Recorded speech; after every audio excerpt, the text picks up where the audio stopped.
আজি বনাম মই গাজৰৰ ক্ষীৰ কেনেকৈ বনাওঁ আপোনালোকক দেখুৱাই পেলাই আজি ভিডিঅ'টো বনাম। এফালে আধা কাপ মই জহা চাউল লৈছোঁ, এয়া দেখিছে নহয়, বেছিকৈ লোৱা নাই। এইখিনি মই ধুই পেলাই অকণমান সময় তিয়াই ৰাখিম। ইয়াতে অকণমান ড্ৰাই ফ্ৰুট মই চপ কৰি ল'ম। ড্ৰাই ফ্ৰুটবিলাক বেছি গোটা গোটা হৈ থাকিলে ভাল নালাগে, গতিকে অলপ ড্ৰাই ফ্ৰুট এনেকৈ চপ কৰি ল'ম। বেছি গুড়ি কৰা নাই, কাৰণ বেছি গুড়ি হ'লে পাউডাৰ হৈ যাব। মই ওপৰৰ যিখিনি গোটা গোটা আছে সেইখিনি প্ৰথমতে ব্যৱহাৰ কৰিম, আৰু যিখিনি গুড়ি হৈছে সেইখিনি মই একেবাৰে শেষত ব্যৱহাৰ কৰিম। এতিয়া কেৰাহীখন পাতি ইয়াতে গাই ঘি অকণমান দি দিছোঁ। ঘিখিনি অকণমান ভাল ধৰণে এনেকৈ লৰাই দি মিলাই ল'ম। ড্ৰাই ফ্ৰুটছখিনি অকণমান ভাজি ল'ম, মানে বহুত বেছি ৰঙা নকৰোঁ, মই বেছি ৰঙা কৰিলে ভাল নাপাওঁ, গতিকে অকণমানে ভাজি পেলাই এতিয়া উঠাই ল'ম। মই কিচমিচ ব্যৱহাৰ কৰা নাই দেই, কিচমিচটো মই বহুত বেছি ভাল নাপাওঁ, মানে ক্ষীৰ হওক, চেৱৈ হওক, হালোৱা হওক, কিচমিচটো পালে মোৰ মুখত মই টেষ্টটো ভাল নাপাওঁ, গতিকে কিচমিচ নাই লোৱা। মই কাঠবাদাম আৰু কাজু বাদাম লৈছোঁ।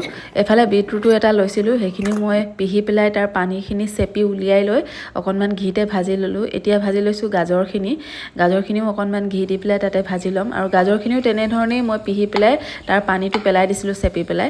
এতিয়া গাজৰ আৰু বিটৰুটখিনি মিক্স কৰি অকণমান ভাজি তাতে ওপৰত দি দিছোঁ গাখীৰ। এয়া গাখীৰ আপোনালোকে আন্দাজমতে ল'ব, আৰু মই আন্দাজমতেই লৈছোঁ, যিমানখিনি হয় বস্তু হয় সিমানখিনি পৰিমাণে।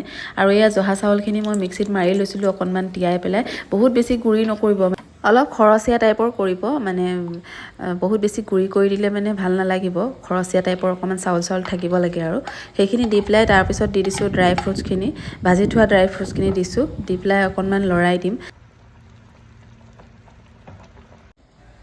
এতিয়া দি দিম ইয়াতে ইলাচি দুটা, আৰু ইলাচি পাউডাৰটো আপোনালোকে দিব পাৰে, আৰু চেনিটো প্ৰয়োজন মতে দিব, যিমানখিনি মিঠা খায়। মই বহুত বেছি মিঠাও ভাল নাপাওঁ, কিন্তু এটা লিমিটত হ'ব লাগে, সেইকাৰণে মই এই সৰু বাতিটো 2 বাতি চেনি দিলোঁ, আৰু এতিয়া আকৌ লৰাই দিলোঁ। আৰু এতিয়া দিছোঁ ইয়াত বাটাৰৰ ফ্লেভাৰটো কিন্তু মই ক্ষীৰত যে বহুত বেছি ভাল পাওঁ, সেইকাৰণে দিয়ে আছোঁ। ক্ষীৰ বনালে মোৰ বাটাৰৰ ফ্লেভাৰটো খুবেই ভাল লাগে। আপোনালোকে বাটাৰটো ভাল পালে দিব পাৰে, আৰু যদি বেয়া পায় তেতিয়া বাটাৰ বেয়া পোৱা অৱশ্যে মানুহ নাই। তাৰপিছত ঘুটনি এখন লৈ অকণমান ঘুটি দিলোঁ, মিক্স হৈ যাওক যাতে গাজৰ চেনি। তাৰ ওপৰত আকৌ পাউডাৰ গাখীৰ অকণমানো দিছোঁ। এনেকৈ দিলে খাবলৈ খুবেই টেষ্ট হয়, আৰু ক্ষীৰখিনি দেখোঁতেই গম পোৱা গৈছে ন, বহুত বেছি টেষ্ট হ'ব। ফাইনেলি মোৰ ক্ষীৰ হৈ গ'ল। এয়া বিটৰুট আৰু গাজৰৰ ক্ষীৰ, দেখিয়ে বাৰু খাওঁ লাগিছেনে? কেনেকুৱা লাগিছে কমেণ্ট কৰি জনাবলৈ নাপাহৰিব কিন্তু।